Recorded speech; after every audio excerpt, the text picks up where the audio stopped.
हाँ तो मैम, आज हम लोग यहाँ वन स्टॉप सेंटर में जो आपके द्वारा बताया गया है, तो आज ये जो वन स्टॉप सेंटर में मिशन शक्ति को लेकर के जो जागरूकता का अभियान हुआ, तो इस अभियान के बारे में आप हमें थोड़ा सा संक्षेप में बताएं और वन स्टॉप सेंटर के बारे में भी बताएं कि ये क्या प्रोजेक्ट है, मिशन शक्ति के साथ किस तरीके से कनेक्शन और जो महिलाएं हैं वो किस तरीके से इस सेंटर से कनेक्ट कर सकती हैं और आपकी हेल्पलाइन क्या है। बेसिकली वन स्टॉप सेंटर एक सेंट्रल गवर्नमेंट की बहुत महत्वपूर्ण योजना है जिसमें कि हम महिलाओं को चिकित्सा, पुलिस सहायता, है ना, लीगल एड, अल्पावास, परामर्श, है ना, और अल्पावास चूँकि अस्थायी होता है। और अभी वन स्टॉप सेंटर जो है कि मैं बता देना चाहती हूँ बीआरडी मेडिकल कॉलेज में है, वार्ड नंबर 100 के जस्ट बगल में। और हमसे डायरेक्ट महिलाएं जुड़ सकती हैं। हमारा टोल फ्री नंबर है 181 से डायरेक्ट हमारे सेंटर पे आ सकती हैं। वहाँ पे उनको हमेशा से कोई ना कोई स्टाफ अवेलेबल होगा, क्योंकि ये 24/7 ओपन रहता है।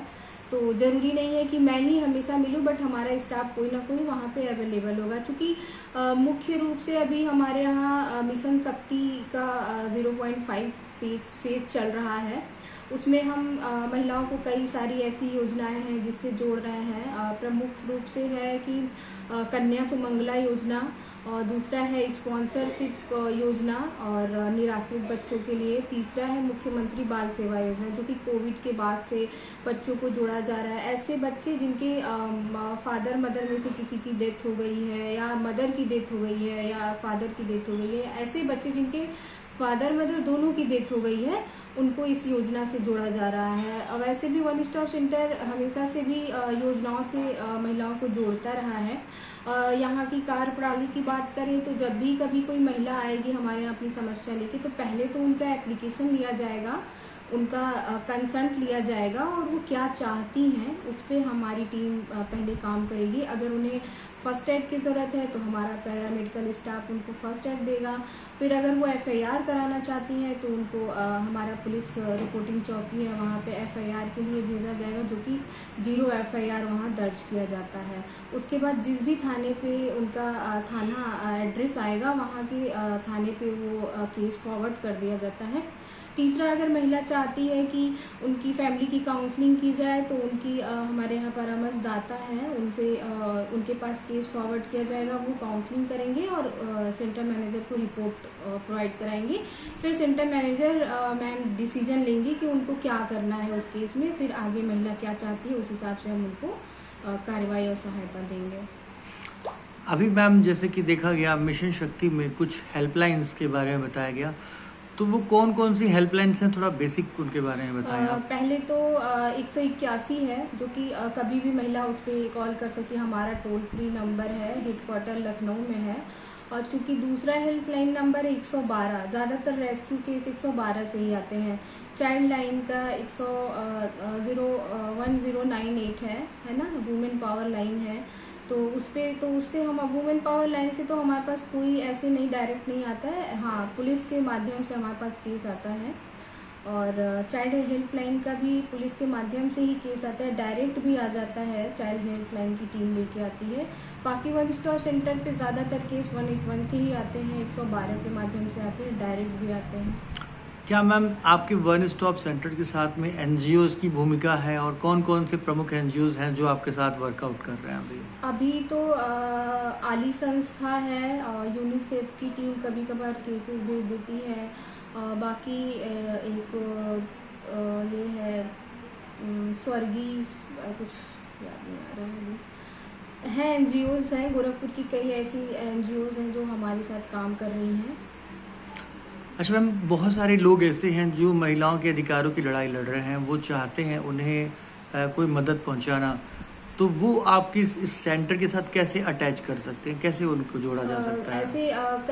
ऐसे कई लोग हैं जो महिलाओं के स्वावलंबन के लिए, उनके सेल्फ डिपेंडेंट के लिए काम कर रहे हैं कि वो आत्मनिर्भर बने। तो हमारी टीम डायरेक्ट उनसे 1-to-1 करती है और वो लोग भी हमारे सेंटर तक डायरेक्ट केसेस को पहुंचाते हैं। उनका भी कोऑर्डिनेशन रहता है, हमारी पूरी टीम है। मैं हूँ अभी मेरे पास वन स्टॉप सेंटर का प्रभार है, तो डायरेक्ट मेरे नंबर पे भी कॉल्स आ जाते हैं। उन लोग का भी कोऑर्डिनेशन रहता है हमारे साथ। इसमें मैम महिला आयोग का क्या रोल है? अभी महिला आयोग की भी जो नई उपाध्यक्ष चुनी गई हैं, तो इस संदर्भ में महिला आयोग से क्या सपोर्ट सिस्टम मिल जाता है? महिला आयोग से तो अभी डायरेक्ट केस हमारे पास तो अभी नहीं आया है, बट मैम का भी रहता है। वो डिस्ट्रिक्ट लेवल पे बहुत अच्छा योगदान दे रही हैं कि चारू मैम की डायरेक्ट केसेस अगर उनके पास आते हैं तो अगर महिला चाहती है कि उनको एफआईआर चाहिए तो पुलिस के भी माध्यम से हमारे पास काउंसलिंग के लिए कई बार केसेस आते हैं। डायरेक्ट महिला चाहती है कि उनको लीगल एड चाहिए तो हम लोग लीगल एड के लिए भी भेजते हैं। बट अभी राज्य महिला आयोग से किसी भी केस को रजिस्टर्ड नहीं कराया। जब से नई कमेटी आई है तो अभी केस रजिस्टर्ड नहीं हुआ है। अभी तक मैम आप लोगों ने मिशन शक्ति का प्रचार प्रसार कहाँ कहाँ पे किया हुआ है?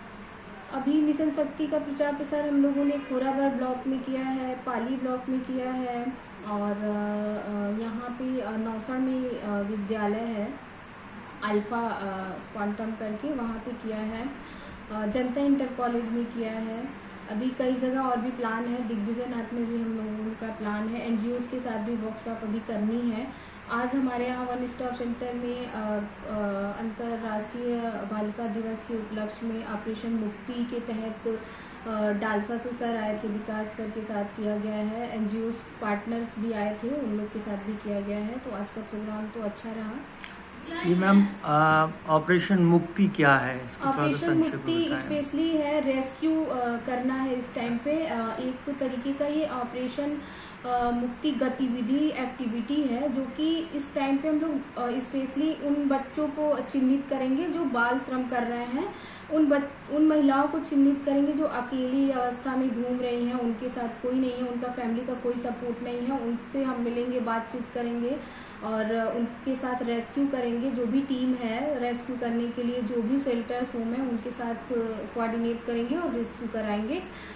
स्पेशली बाल विवाह पे भी है कि अगर कहीं पे भी हमें पता चल रहा है, किसी भी माध्यम से हमें सूचना मिल रही है, तो उस टाइम पे विशेष सारे काम को सेकेंड प्रायोरिटी पे रख के फर्स्ट प्रायोरिटी पे है कि अगर कहीं सूचना मिल रही है तो हमें बाल विवाह के लिए भी जा करके एक्शन लेना है, रोकना है। 3 चीज है मुख्य रूप से ऑपरेशन मुक्ति का: बाल विवाह रोकना, बाल श्रम रोकना और ये बाल तस्करी।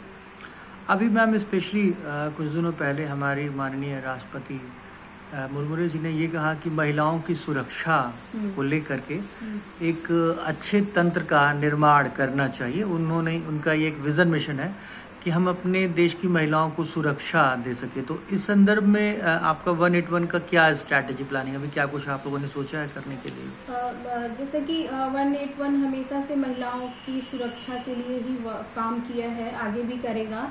तो हमारा ऐसा प्लान रहता है कि जब भी कोई महिला हमें कॉल कर रही है तो पहले तो हम ये देखते हैं कि वो कॉल किस तरीके का है ना। कभी कभी होता है कि बच्ची को कॉल आता है कि किसी के साथ हम रिलेशन में थे और वो लड़का शादी करने से मना कर रहा है। तो पहले तो हम उस बच्ची को बुलाते हैं अपने सेंटर पे, उनसे काउंसलिंग, पहले तो एज जानते हैं कि क्या एज है उनकी। अगर वो बालिग हैं तो उनसे कंसर्न लेते हैं, फिर हम दूसरी टीम से बात करते हैं। कभी कभी केस ऐसा बहुत कम केस आता है कि हाँ हमारा बाल विवाह किया जा रहा है, बहुत कम इक्का दुक्का केस आता है। लेकिन हाँ ये केस ज़्यादातर आते हैं कि हमारा रिलेशन था, लड़का में शादी से मना कर रहा है। तो पहले हमारी टीम ये डिसाइड करती है कि बच्ची की एज क्या है, जो बच्ची कॉल की है उसकी एज क्या है। उसके बाद अगर वो नाबालिग है तो हम चाइल्ड लाइन से उनकी काउंसलिंग कराते हैं। अगर वो बालिग है तो हम उनका एप्लीकेशन लेते हैं, फिर हम दूसरी पार्टी से बात करते हैं। अगर कभी आता है कि अभी मैं परेशान हूँ, रो रही है महिला बच्ची और बोल रही है कि हमारे घर में मुझे स्टक करके रखा गया है या हमें कैद कर लिया गया है, तो हम वहाँ पे 112 टीम को भेजते हैं तत्काल, क्योंकि हमारे पास तो गाड़ी है नहीं कि हम जा पाएंगे, तो हमें 112 से ही हेल्प लेना होता है। तो 112 को एक बार भेजते हैं कि वो देख ले जाके कि अभी बच्ची की कंडीशन क्या है, मतलब ठीक ठाक है वो। अगर बच्ची कंफर्टेबल नहीं है वहाँ पे तो वो डायरेक्ट हमारे वन स्टॉप सेंटर पे आ जाती है। तो उसे हम 5 दिन का आवास देते हैं 5 दिन में उसकी काउंसलिंग की जाती है और आगे बच्ची जो चाहेगी कि वो घर जाना चाहती है, फैमिली के साथ काउंसलिंग कराना चाहती है या उसे कुछ और भी एक्शन, लीगल एक्शन है तो हम उनको प्रोवाइड कराते हैं। अच्छा मैम, एक डिपार्टमेंट है सुरक्षा विभाग, जो पुलिस प्रशासन का एक बहुत इंपॉर्टेंट विंग होता है। तो सुरक्षा विभाग के थ्रू ही LIUs और बाकी के जो डिपार्टमेंट्स आते हैं जो इंटेलिजेंस का काम करते हैं, तो ये सुरक्षा विभाग, LIU, CBCIDs, ये आपको कितना सपोर्ट करते हैं वुमेन्स के साथ जो हैरेसमेंट हो रहा है या जो वुमेन से रिलेटेड क्राइम हो रहे हैं, जैसे वुमेन ट्रैफिकिंग है या वुमेन को प्रोस्टिट्यूशन, इनमें आपको ये कितना मदद करते हैं?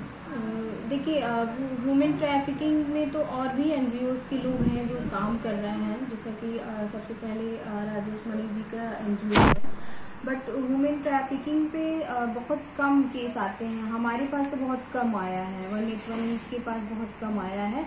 लेकिन अगर कभी भी लगता है कि किसी महिला को तत्काल अभी पुलिस सहायता की ज़रूरत है तो पुलिस की टीम हमारी हेल्प की है, जाके तत्काल रेस्क्यू किया है। अभी 3 साल पहले की मैं बात बता रही हूँ, एक बच्ची थी, उसका ज़बरदस्ती शादी करा दिया गया था। बालिग थी वो, किसी के साथ उसका लव अफेयर था, उससे शादी करना चाहती थी, फैमिली ने ज़बरदस्ती शादी करा दिया और शादी के बाद वो लड़की अपने ससुराल जा करके फिर वहाँ से वो निकलना चाहती थी। तो टीम बड़हलगंज थाने का केस था, तो पुलिस ने बहुत अच्छा हेल्प किया कि जाके तत्काल रात को 1 बजे उस बच्ची का रेस्क्यू करके फिर वन स्टॉप सेंटर उसको लाया गया और लगभग 10 दिन तक वो यहाँ थी, उनकी काउंसलिंग की गई। फिर उसके बाद वो अपनी जिसके साथ जाना चाहती थी उस लड़के के साथ गई थी। हम चाहेंगे आप हमारे मित्रम फैमिली के बारे में बताएं कि आप मित्रम फैमिली को कैसे जान रही हैं और कैसे आपको इसका काम कैसा लगता है?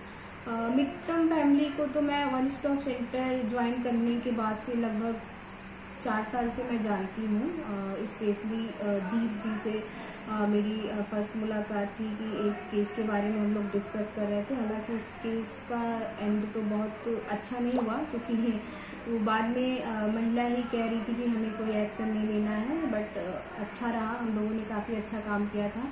तो मित्रम फैमिली से कभी ना कभी मुझे एक दो केस तो मिल ही जाता है कि हाँ ठीक है, काम करना है। वो अलग बात है कि महिला क्या चाहती है, लास्ट में क्या होता है, बट सपोर्ट तो वन स्टॉप सेंटर को मिल ही रहा है। आप मैम हमारे जो दर्शक हैं उनको क्या मैसेज देना चाहेंगे? मैं आम जनमानस से यही कहना चाहूँगी कि आप लोग कितनी भी सारी योजनाएं चले हैं ना, मिशन 5, मिशन 6, मिशन 7 हम कर ले, बट हम जब तक जागरूक खुद नहीं होंगे, हम चीज़ों को सीरियसली जब तक नहीं लेंगे, तब तक कोई भी योजना